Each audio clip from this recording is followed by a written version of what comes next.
সংবিধানকে নারী পুরুষের মধ্যে বৈষম্যের প্রধান কারণ বলে আখ্যায়িত করে বিতর্কিত নারী বিষয়ক কমিশন এদেশের সংখ্যাগরিষ্ঠ মানুষের ধর্মীয় অনুভূতিতে আঘাত প্রদান করেছে।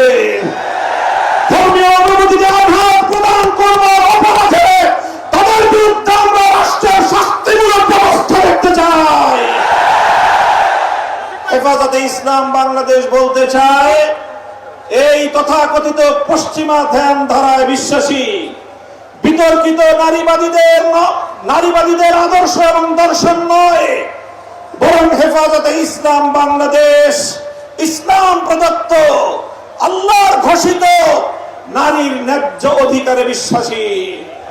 ইনশাআল্লাহ হেফাজতের সংগ্রামী মহাসচিব কর্মসূচি ঘোষণা করবেন। সারা বাংলাদেশ জুড়ে হেফাজতের নেতা কর্মীদেরকে আগামী মাসগুলোতে গোটা বাংলাদেশ জুড়ে নারীর ন্যায্য অধিকার আদায়ের জন্য মাঠে নামতে হবে।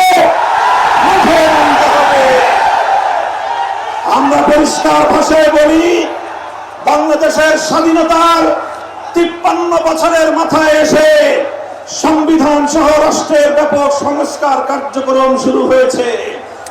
এই সংস্কার কার্যক্রম চলাকালীন সময়ে বহুত্ববাদের মতো বিতর্কিত